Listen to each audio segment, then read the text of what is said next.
Okay, the next thing you're going to do after you have sewn the edge. Now, if you're using a machine, you're going to sew along this part only, front and back stitching here, all the way around, front and back here, just to lock in the thread. If you're hand sewing, what I suggest you do is take a ruler and measure every inch or so, measure in 1/4 of an inch, mark it, measure in 1/4 of an inch, mark it, measure in 1/4 of an inch, mark it, etc., all the way along. And then you're going to do a back stitch all the way around, making sure you tie a knot here and a knot here. Once you've done this part, then you have to notch the edge. And the reason why you have to do that is because if you turn it inside out this way and it's not notched, it's not going to lie nice. It's going to be bumpy and weird because there's extra fabric on the inside.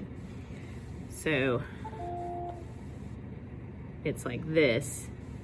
So you got to take out that notch. So what you do is you notch outward curves, you clip inward curves. So if this curve went like this, you would just do clips which look like this. Okay, but see, that's a clip. And that's so that it can spread, and you only go right up to the thread. Can you see that?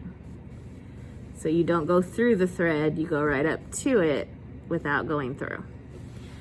But on an outward edge, you're going to notch, which means you're going to take out like a little V out of it. Every maybe inch or so, you're going to do a little V.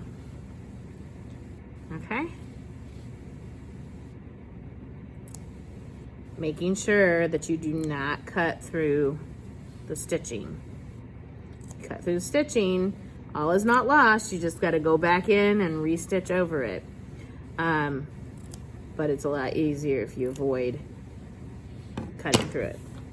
So you cut close without going through. Okay? All right, so then when you turn it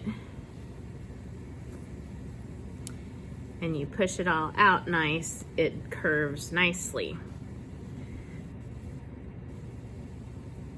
instead of bunching and not looking pretty. And what I'm doing right now is called a finger press. And rather than using an ironing board, I'm just pressing with my fingers just to kind of smooth it out.